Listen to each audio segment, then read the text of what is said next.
আসসালামু আলাইকুম বন্ধুরা, দূরের এবং কাছের, দেশে এবং দেশের বাইরে যে যেখানে আছেন, আশা করি আল্লাহর রহমতে আপনারা সবাই ভালো আছেন। আর আপনাদের দোয়ায় আল্লাহর রহমতে আমি ভালো আছি, এটা বললেও হয়তো ভুল হবে। কারণ দেশের যে পরিস্থিতি, এতে আসলে ভালো থাকার মতো নাই। তারপরও বলবো, আমি সাবিনা, আমার চ্যানেল সাবিনাতে আপনাদের সবাইকে স্বাগতম। আর আমার চ্যানেল সাবিনাতে নতুন এক ভিডিও নিয়ে আপনাদের মাঝে হাজির হলাম। আজকে সকাল সকালে বৃষ্টি হচ্ছে, তো সেই বৃষ্টিটাই দেখালাম। আর এখানে আমি দুধমান কচুর ডাঁটা দিয়ে মাছ দিয়ে চচ্চড়ি করব, তাই কুটে ধুয়ে রেডি করে নিলাম। আর মাছটা হচ্ছে ট্যাংরা মাছ। তো সে কথাই বলছিলাম যে আমার সন্তানদের কথা ভেবে, যারা যুদ্ধ করছে, যারা শহীদ হয়েছেন, তারা তো আমাদের সন্তানই।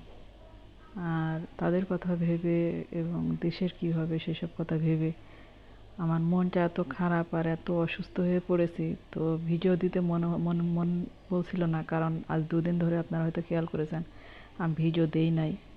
কারণ আসলে আমার মনের শক্তিটা হারিয়ে ফেলেছি, আর কোনো কিছু করতেও ভালো লাগছে না, এই জন্য আমি ভিডিওটা দেই নাই। তো আজ দুদিন ধরে যেহেতু দেই নাই, তো ভাবলাম যে আজকে একটু দেই।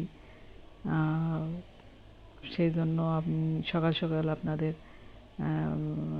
সকাল সকাল বলতে কি, রান্নাটা আমি সকালেই করেছি। আর ভিডিওটা আমি একটু পরে ছেড়েছি। কি বলবো, আমি কথা বলতে পারছি না, আপনারা যেন কিছু মনে করবেন না। কারণ কথা কি বলবো, কিছুই বলার নেই, কি বলতে পারি আমরা। তো এই জন্যই ভালো লাগছে না কথা বলতে। তারপরও চেষ্টা করছি। তো এখানে আমি দুধমান কচুর ডাঁটাটা আমি মশলাটা কষানোর পরে দিয়ে দিলাম। দিয়ে কষানোর পরে আমি একটু ঝোল দিয়ে মাছটা দিয়ে দিব। আর এই দুধমান কচুর ডাঁটা চচ্চড়ি, মাছ দিয়ে চচ্চড়ি, মাশাআল্লাহ অনেক মজা হয় খেতে।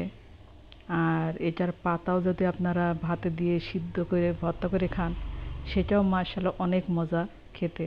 তো ওই ভর্তাটা আপনাদের একদিন দেখাবো। আর এই কচুটা সাধারণত মাছ দিয়ে রান্না করলেই বেশি মজা লাগে।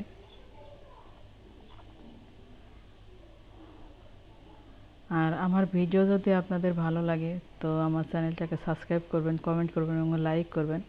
আর পাশে থাকা বেল আইকনটা প্রেস করে দিবেন, যেন নোটিফিকেশনটা সবার আগে পেয়ে যান। আর চাইলে ফেসবুক পেজ সাজ্জাদ সামান্তা আপনারা ফলো করতে পারেন। আর এই আমি ডাঁটাটার ভিতরে কষানো পানি দিয়েছিলাম না, কারণ যে কষা পানিটা ছিল ওইটা দিয়ে একটু কষিয়ে নিয়ে একবারে ঝোলের পানি দিয়ে মাছটা দিয়ে দিয়েছি। আমি ভিডিও বেশি বড় করব না। আগামীকাল দেখা হবে নতুন এক ভিডিও নিয়ে আপনাদের মাঝে। তো আমার কি বলবো আপনাদের, আসলে আমি বলতেও পারছি না, সত্যি বলছি আমি বলতে পারছি না, কিছুই বলতে পারছি না। আমাদের শুধু নামাজ পড়ে দোয়া করা ছাড়া আর কিছুই নেই, আল্লাহর কাছে দোয়া করা ছাড়া আর কিছুই করার নেই।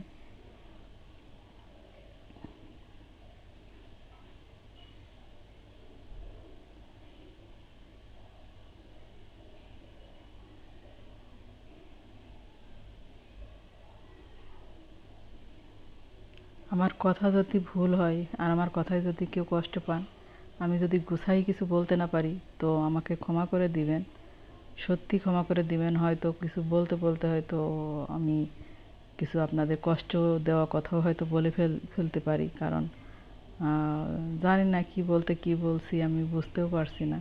তবে আমাকে ক্ষমা করে দিবেন, আর তার জন্য সরি, প্লিজ। আর আপনারা ভালো থাকবেন, সুস্থ থাকবেন। আল্লাহ হাফেজ, আসসালামু আলাইকুম।